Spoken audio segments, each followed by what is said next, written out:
जाग उठा भारत के चंद्रयान-3 का विक्रम लैंडर। दुनिया भर में हो रही भारत की जय जयकार, क्योंकि भारत में कुछ ऐसा कर दिखाया है जिसे बड़े बड़े देश नहीं कर पाए हैं। चांद की अंधेरी रात बीत चुकी है और चांद पर सूरज निकल चुका है। अब लोगों की मन में सवाल उठने लगा है कि क्या चंद्रयान-3 जाग चुका है, क्योंकि हमारे इसरो के वैज्ञानिकों ने 2 सितंबर के दिन इसके प्रज्ञान रोवर को और 4 सितंबर के दिन विक्रम लैंडर को गहरी नींद में सुला दिया था। इसरो के वैज्ञानिकों ने बताया था कि 22 सितंबर के दिन चंद्रयान-3 का विक्रम लैंडर और प्रज्ञान रोवर जागेगा और चांद पर अपने एक्सपेरिमेंट करेगा। लेकिन जैसा कि आप सभी को मालूम होगा कि 22 सितंबर आ चुका है और लोगों के जहन में सवाल उठ रहा है कि क्या विक्रम लैंडर जाग चुका है और चंद्रयान-3 जागने के बाद चांद पर क्या करेगा। इस सवाल का जवाब जानने के लिए वीडियो के अंत तक अवश्य बने रहे। इसरो के वैज्ञानिकों ने चंद्रयान-3 के विक्रम लैंडर और प्रज्ञान रोवर को इस तरीके से पार्क किया था कि जैसे चांद पर सुबह हो और सूरज की किरण चांद की धरती पर पड़े तो प्रज्ञान रोवर और विक्रम लैंडर के सोलर पैनल पर रोशनी पड़ सके, जिससे कि दोबारा चार्ज हो जाए और फिर से अपने एक्सपेरिमेंट को पूरा करें। चांद के दक्षिणी ध्रुव पर 4 सितंबर के दिन रात होना शुरू हो गई थी। जैसा कि आपको मालूम होगा कि चांद पर पृथ्वी के 14 दिन के बराबर एक रात और एक दिन होता है।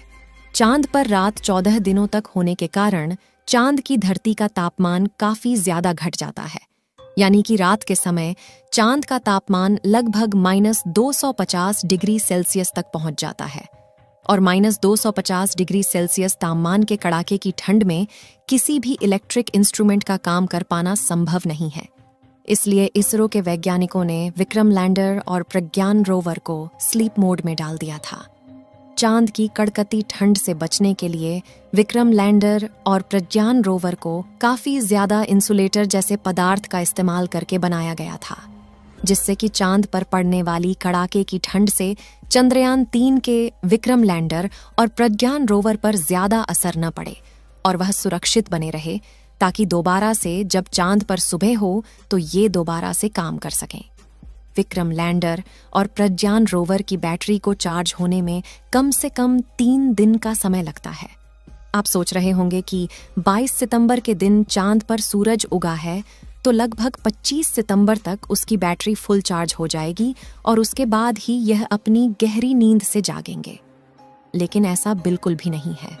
इसके लिए आपको बता दें कि चांद के दक्षिणी ध्रुव पर 19 सितंबर के दिन ही सूरज निकल चुका था और अब चांद पर सूरज को निकले करीब 3 दिन हो चुके हैं और अब तक चंद्रयान-3 के विक्रम लैंडर और प्रज्ञान रोवर की बैटरी पूरे तरीके से चार्ज हो चुकी है। विक्रम लैंडर और प्रज्ञान रोवर की बैटरी चार्ज होने के बाद बारी आती है वैज्ञानिकों को विक्रम लैंडर तक रेडियो सिग्नल भेजने की। विक्रम लैंडर को स्लीप मोड में डालने से पहले इसरो के वैज्ञानिकों ने पहले प्रज्ञान रोवर को स्लीप मोड में डाला था, क्योंकि जब इसरो चंद्रयान-3 से संपर्क करता है तो सबसे पहले वह चांद के ऑर्बिट में घूम रहे चंद्रयान-2 के ऑर्बिटर को सिग्नल भेजते हैं। उसके बाद ऑर्बिटर धरती से सिग्नल को रिसीव करके विक्रम लैंडर के पास भेजता है।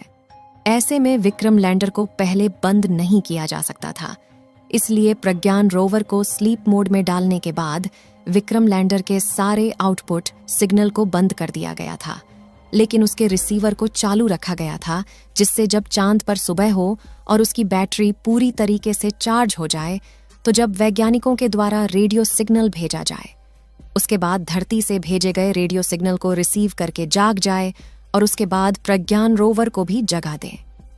चंद्रयान-3 चांद पर ढेर सारे तत्वों की खोज तो कर ली थी, जिसमें oxygen, sulphur, manganese, titanium, chlorine और आयरन जैसे अन्य तत्व शामिल थे। प्रज्ञान रोवर ने चांद पर लेजर डिटेक्शन के द्वारा ऑक्सीजन की खोज तो कर ली थी, लेकिन हाइड्रोजन की खोज कर पाना बाकी था। जैसा कि आपको मालूम होगा कि पानी हाइड्रोजन और ऑक्सीजन से मिलकर बना होता है। अगर चांद की धरती पर हाइड्रोजन की खोज हो जाती है तो चांद पर पानी पाए जाने की पुष्टि की जा सकती है। हमारे चंद्रयान-3 का प्रमुख मकसद चांद पर सॉफ्ट लैंडिंग करके पानी की खोज करना था।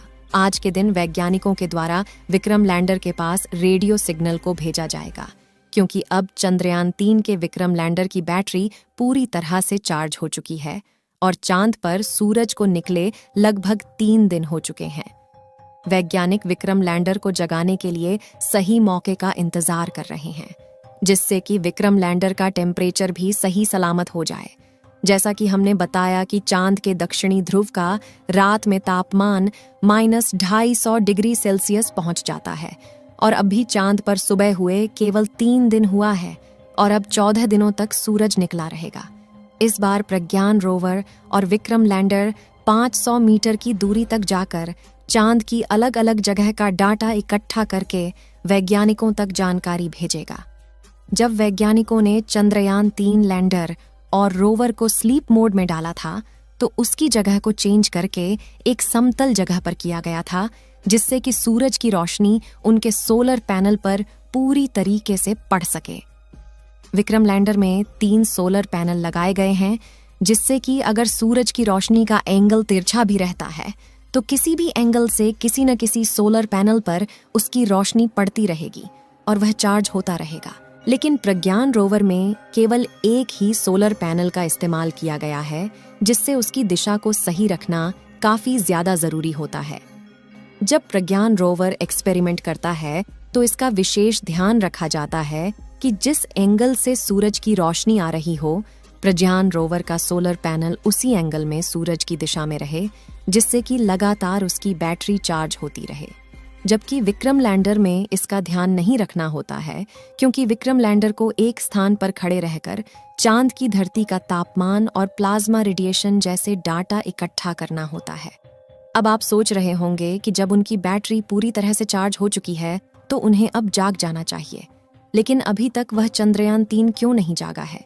इसके लिए आपको बता दें कि आज के दिन चंद्रयान-3 को जगाने के लिए वैज्ञानिकों के द्वारा कमांड दी जाएगी, लेकिन अभी तक कोई भी सिग्नल नहीं भेजा गया है, इसलिए अभी भी चंद्रयान-3 का विक्रम सो रहा है। भारत के सभी लोगों में डर का माहौल है कि चंद्रयान-3 आज के दिन जागेगा या फिर नहीं, क्योंकि जब तक वैज्ञानिकों के द्वारा चंद्रयान-3 से संबंधित कोई भी जानकारी नहीं दी जाती है, तब तक हमें सही जानकारी मालूम नहीं चलेगी कि हमारे चंद्रयान-3 का विक्रम लैंडर अभी भी सही सलामत बचा हुआ है या फिर चांद पर कड़ाके की ठंड में नष्ट हो चुका है। जैसा कि आपको मालूम होगा कि 22 सितंबर का दिन बीता जा रहा है और अभी तक चंद्रयान-3 के बारे में कोई भी जानकारी नहीं मिली है। चंद्रयान-3 के दोबारा से जागने के लिए इस समय आपकी काफी ज्यादा दुआओं की जरूरत है, इसलिए कमेंट बॉक्स में चंद्रयान-3 के जागने की दुआएं करते रहे। इस वीडियो को एक लाइक जरूर करें और अपने मित्रों तक इस वीडियो को शेयर करें, ताकि उन्हें भी जानकारी मिल सके, और अपने भरोसेमंद चैनल को सब्सक्राइब जरूर करें और बेल आइकन को ऑल पर सिलेक्ट करना बिल्कुल ना भूलें। मिलते हैं किसी और नॉलेजेबल वीडियो के साथ। वीडियो को अंत तक देखने के लिए धन्यवाद।